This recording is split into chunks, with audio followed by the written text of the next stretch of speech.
সারাদিন সংসারের কাজই যেন শেষ হতেই চায় না। কাজ করলেই কাজ, না করলেই কিন্তু কাজ নেই। মানে যদি মনে করি যে কাজগুলো আমরা করতে চাই ভালোভাবে, তাহলে দেখবে খুঁজে খুঁজে কাজ পেয়ে যাবে অনেক। আর যদি মনে করো যে করব না, তাহলে কিন্তু কাজ চোখে অতটা পড়ে না, তাই না বন্ধুরা?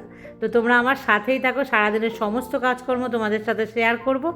আলু, সজনে ডাঁটা, আর এখানে আছে কাঁচা লঙ্কা, টমেটো, আদা, মাছে দেবো। এখানে পুঁই শাকের চচ্চড়ি হবে, সমস্ত কেটে নিয়েছি।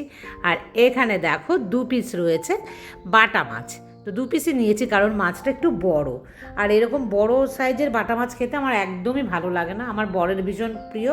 আমি সাথে করে গিয়েছিলামও, একটু ছোটো ছোটোগুলো বাছছিলাম, আমার হাজব্যান্ড কিন্তু আবার বড় বড়গুলো বেছে বললো এইগুলো দোকানদারকে বলছে যে এইগুলো দেন।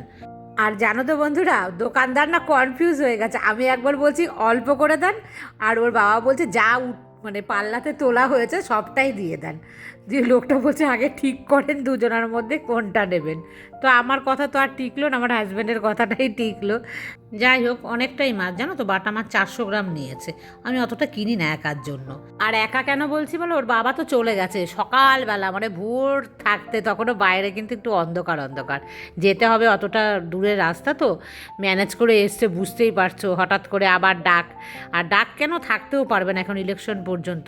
আর এই বছর ইলেকশনে তো মানে একটা ঘোরতর, মানে নানা রকম গণ্ডগোলের কিন্তু আশঙ্কা আছে, এবং কেন্দ্রীয় বাহিনীকে কিন্তু খুব কড়াভাবে নির্দেশ দেওয়াও আছে যে কোনো রকম গণ্ডগোল দেখলেই কিন্তু ওদেরকে একদম মানে লাঠিপেটা করতে, বা যে কোনো একটা তার বিরুদ্ধে কড়া স্টেপ কিন্তু নেবে। তার জন্য খুব সাবধান মানে সবাই।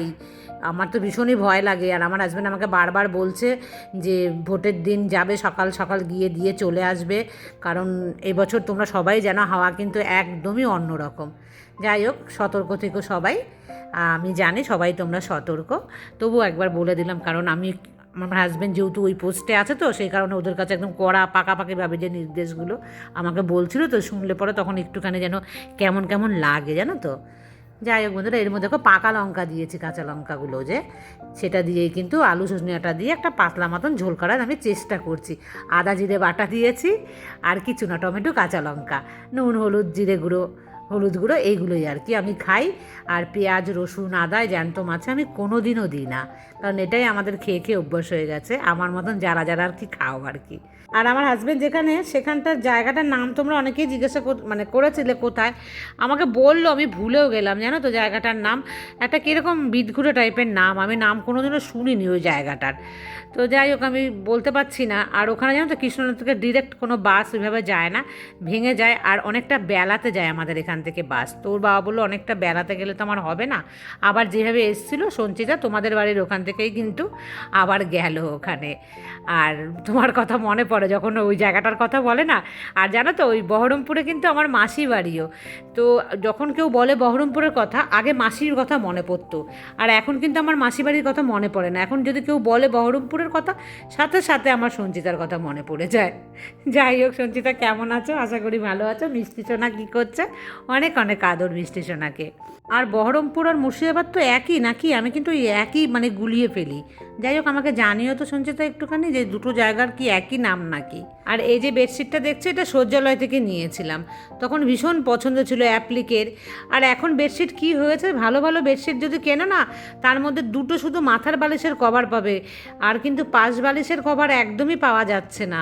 আমি এখানে অনেকগুলো খোঁজ নিলাম, মানে আমি দেখলাম গিয়ে, মেয়ে বলেছে পাঠাতে, তখন মেয়ে বলেছে যে আমাকে পাশ বালিশের কভারও দেবে, একদমই কিন্তু নেই। আর সিঙ্গেল বেডশিটের ওপরে তো পাওয়াই যাচ্ছে না পাঁচ বালিশের কভার।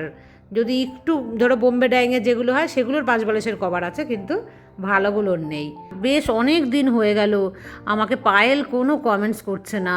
কি হয়েছে, ওর অপারেশনের পর থেকেও একদম ঠিকঠাক আমার ব্লগ হয়তো দেখেও না, আর আমাকে কমেন্টসও করে না। মাঝে 2-1 দিন করলো, আমি জানলাম যে অসুস্থ, ও তখন বললো ভালো আছে। এখন আমি জানি না ও কেমন আছে, কেন কমেন্টস করে না। মনটা যেন তোমার আর ভালো লাগে না। মাঝে মাঝে মনে হয় আমি আর ব্লগই বানাবো না, কারণ তোমরা যে ভালোবাসাটা আমাকে দিতে, তার আর আমি মানে আমিও তো তোমাদেরকে অনেক ভালোবাসি, অনেক মিস করি। কেন তোমরা আর আগের মতন আমার সাথে মানে কমিউনিকেশন রাখো না? অনেকেই বলো যে এখন ব্লগ অনেক দিন দেখিনি বা দেখা হচ্ছে না। যাই হোক, ব্যস্ত হয়তো তোমরা থাকো, কিন্তু আমি তোমাদের সবাইকে মিস করি। তোমরা আমাকে মিস করো কি না আমি জানি না, কিন্তু আমি মিস করি। তো পায়েল সোনা বাচ্চা, তোমার কি হলো? তুমি যদি আমার ব্লগ দেখে থাকো তো আমাকে কিন্তু অবশ্যই কমেন্টস করো। অনেক মিস করছি তোমাকে। তার সাথে শ্রাবণী আছে, স্বপ্না, আমাকে এত সুন্দর সুন্দর এরা দুজনাই কমেন্টস করতো, দুজন আর কেউই কিন্তু এখন করে না। শ্রাবণী মাঝে মাঝে খুব কম, আর স্বপ্না তো একদমই আমাকে করে না।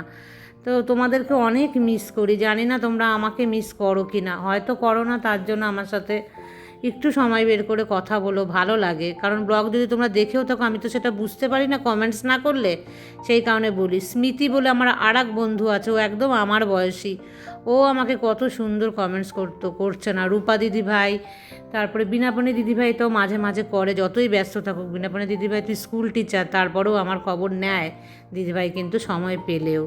তো যাই হোক দিদিভাই, তোমরা আমার সঙ্গে যোগাযোগ রেখো মাঝে মাঝে সময় না পেলে। আমি তোমাদের সবাইকে অনেক মিস করি। তারপরে বাংলাদেশে যারা আছো সবাই, তোমাদেরকেও ভীষণ মিস করি। তোমরাও কেউ কমেন্টস করছো না। প্রেমা খুব কম মাঝে মাঝে আমাকে করে। আর কালকে আমি বলেছিলাম ব্লগে যে ইলিশ মাছ খেতে আমি ভীষণ ভালোবাসি। তো আমার এক বোন বাংলাদেশ থেকে ওই কমেন্টস করেছে যে হ্যাঁ, ইলিশ মাছ খেতে সবাই ভালোবাসে। একদম ঠিক কথাই, বাঙালি মানেই ইলিশ মাছ, সবাই ভালোবাসে।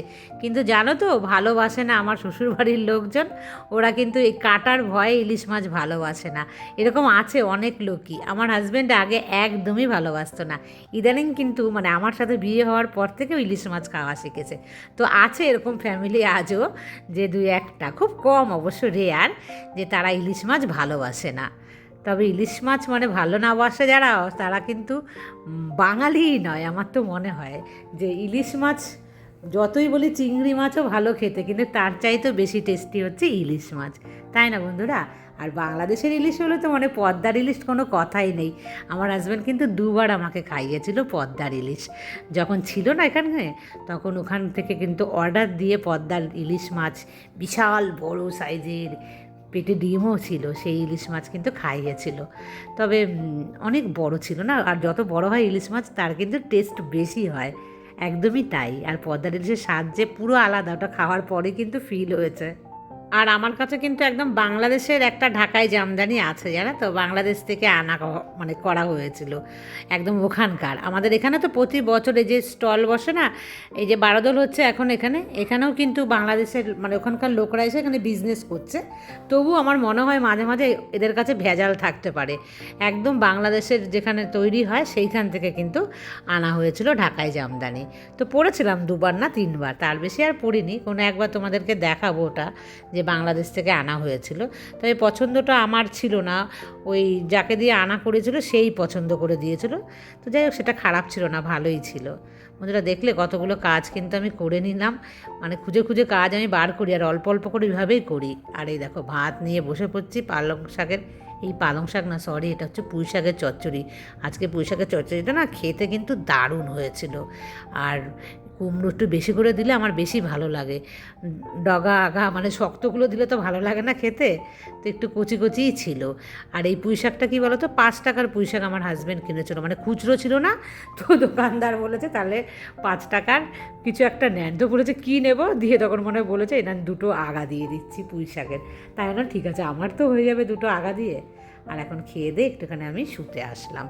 আর আমাকে আমার আর এক বোন, তার নামও কিন্তু স্মৃতি, ও আমাকে খুব সুন্দর কমেন্টস করে। ও লেখে, সোনা দিদি ভাই, মিষ্টি দিদি ভাই, দিদি ভাই খুব ভালো লাগে তোমাকে। তো স্মৃতি, তোমাকে আমার অনেক আদর, অনেক ভালোবাসা, আর খুব ভালো থেকো, এইভাবে আমার পাশে থেকো। আর সুমিতাও আমাকে কমেন্টস করে খুব সুন্দর সুন্দর। সুমিতার বাড়ি কলকাতাতেও জানিয়েছে, তবে ও আমাকে এমনভাবে বলেছিল না কৃষ্ণনগরে বারোদল মেলার কথা, তো আমি ভেবেছিলাম প্রথমে ওর হয়তো এখানেই বাড়ি, না ওর বাড়ি কলকাতাতেও জানালো। যাই হোক, হ্যাঁ 2 ঘন্টা লাগে, ও আমাকে এটাও জানিয়েছে কমেন্টসে যে ওখান থেকে আসতে হ্যাঁ 2 থেকে আড়াই ঘন্টা লাগে, 2 ঘন্টার একটু বেশি বেশিই লাগবে একদম প্রপার শিয়ালদা থেকে আমাদের হচ্ছে কৃষ্ণনগর আসতে। যাই হোক, যদি মানে তোমার ইচ্ছে হয় এই মেলা দেখার, তাহলে কিন্তু তুমি চলে এসো, আমার বাড়িতে চলে এসো, আমি তোমায় মেলা দেখিয়ে দেবো। এখনও কিন্তু মেলা বেশ মানে ধরো একাদশী থেকে শুরু হয়েছে, সামনের একাদশী থেকে পরের একাদশী পর্যন্ত কিন্তু থাকবে। আর কত তারিখ অবধি লাস্ট মেলা থাকে সেটাও আমি তোমাদের সবাইকে জানিয়ে দেবো। একদিন মেলায় গিয়ে আমি জেনে আসবো যে কোন ডেট, কারণ যেই ডেটে শেষ হওয়ার কথা থাকে না, মাঝে মাঝে কিন্তু সেই ডেটে শেষ হয় না, তারপরেও থাকে, মানে কোনো একটা সানডে দিয়ে কিন্তু মেলাটা শেষ হয়। আর সানডেতে প্রচুর ভিড় থাকে এই মেলাতে। তো যাই হোক, আমাকে সাকিনা জানিয়েছে যে ওই মেলাও একবার এসেছিল 2 বছর আগে নাকি, তো খুব ভালো করে জানে এই মেলা কীরকম হয়। আর 2 বছর পর এখন তো আরও পরিবর্তন হয়ে আরও অনেক সুন্দর হয়ে গেছে। আর এই সোফার কভারটাকে না আমি পাল্টে দিলাম, আমার বিরক্ত লাগছিল জানো তো, সেদিনকে কি একটা করতে গেছি, টান লেগে উঠে এসছে একটা, যে বসার যে কী বলে এগুলোকে, সিটগুলো। তো সেটাকে যখন আবার গুঁজতে গেলাম তখন দেখছি হচ্ছে না সহজে, তো সেই জন্য এটাকে আজকে বললাম না, আমি ওটাকে একদম তুলেই দিই। আর এই কাজটা না প্রচুর ধুলো পড়ে গো, জানলাটা খুলি না, খুব কম খুলি, তারপরেও কিন্তু। তো বিকেলবেলাতে একটুখানি আমি পরিষ্কার করে গুছিয়ে রাখছি, ভালো লাগে না দেখতে একদমই না, নোংরা ধুলোবালি পড়ে থাকলে। তোমাদেরকে তো বলেছি পেছনে আমার ঘরের মাঠ, তো ঘরের মাঠের যে ধুলোবালি তো এখানে আসেই। আর ঘুম থেকে তো একটুখানি শুয়েছিলাম, তো আগে জানো তো বিছানাপত্র আমি এরকম করে ঝাড়তাম না, আমি দেখতাম গায়ে যখন আমি শুতে যেতাম আমার গায়ের মধ্যে ধুলোবালি লাগছে, কীরকম একটা দেখবে নোংরা লাগলে কীরকম লাগে না পিঠের মধ্যে, তো ওরকম লাগতো, তখন বুঝতাম না ঠিকঠাক যে বিছানা তো আমি নোংরা দেখতে পাচ্ছি না, তাহলে আমার পিঠে কী লাগছে, আমার হাতে কী টাচ হচ্ছে। তারপরে আমি বুঝলাম যে না, ঝাড়তে হয়, যতবারই আমি পা মুছে উঠি না কেন কোথা থেকে যেন ধুলোবালি চলেই আসে না বিছানার মধ্যে। আর অনন্যা, তোমার কি হলো? কয়েকদিন হয়ে গেছে কিন্তু তুমি আবার আমার খবর নিচ্ছ না। আসলে ও খুবই ব্যস্ত, ওর মায়ের অপারেশন হয়েছে। যাই হোক, জানিও কেমন আছে মাসিমা, আর তোমার কি অবস্থা, একটা ছোট্ট করে কমেন্টস 1 লাইনেরই করো যদি সময় পাও তো। সকালবেলা হেনা এই ঘরটা মুছেছিল, তখন যে কার্পেট তোলা হয়েছিল সেই কার্পেট কিন্তু এখনও আমি পাতিনি, মানে ওই পাপোশগুলোও পাতিনি। আর সেন্টার টেবিলটার নিচেও দেখলে না যে কার্পেটটা কীরকম এদিক ওদিক হয়ে আছে, সেই সকাল থেকেই কিন্তু এরকম হয়ে আছে, আর করার আমি সময় পাইনি, কি আর সেটা করিও নি। তো ভাবলাম বিকেলবেলায় করিনি, ঘর গুছিয়ে রাখলে মন থেকে কিন্তু অনেক শান্তি লাগে। আর যারা কাজের না, তারা ভাবে যে না কাজগুলো করেই নি তারপরেই সমস্ত কিছু করব। আমার তো তাই মনে হয় বন্ধুরা। আর এই দুটো আমি পাতি, আমার খুব ভালো লাগে সেই কারণে, দুদিকে দুটো পাতার কোনো দরকার হয় না, একা থাকি বলে, কিন্তু আমার খুব মন থেকে আমি শান্তি পাই এইভাবে গুছিয়ে রাখলে। আর এখানে দেখো কী নিয়েছে তোমাদেরকে না সেদিনকে দেখাতেই ভুলে গেছি, মেলা থেকে এটা আমার হাজব্যান্ড কিনে দিয়ে গেছে। কী বলো তো, চালতার আচার, ভীষণ ভালোবাসি খেতে। কি দাম জানো বন্ধুরা, কি মেলার জিনিসে তো সবসময় দাম বেশি। যাই হোক, তো এখন মনে পড়লো হাজব্যান্ডকে তো একটু দিতেও পারিনি, তো আমি একটু জল খেয়ে তারপরে আচারটা খাচ্ছি। আর হাজব্যান্ডকে যে দেবো ও আসা অবধি মনে হয় আমি রাখতেও পারবো না। আর যেই মুখে দিয়েছি না, মনে হচ্ছে না অমৃত খাচ্ছি, এত ভালোবাসি আমরা মেয়েরা না খেতে আমের আচার। আর এই চালতার আচারকে এত কেন বলো তো এত বেশি পছন্দ করি, এটাকে চিবিয়ে চিবিয়ে খাওয়া যায় না, চিবিয়ে চিবিয়ে খেতে আমি বেশি ভালোবাসি জিনিস। আর হাজব্যান্ড কবে আসবে আমি জানি না, কারণ ওর তো কোনো ঠিক নেই, ও সুযোগ পেলেই আসবে, আর যত ভোট এগোবে ততই কিন্তু সুযোগ কম। যাই হোক বন্ধুরা, বিকেল পর্যন্ত সবটাই শেয়ার করলাম। টাটা।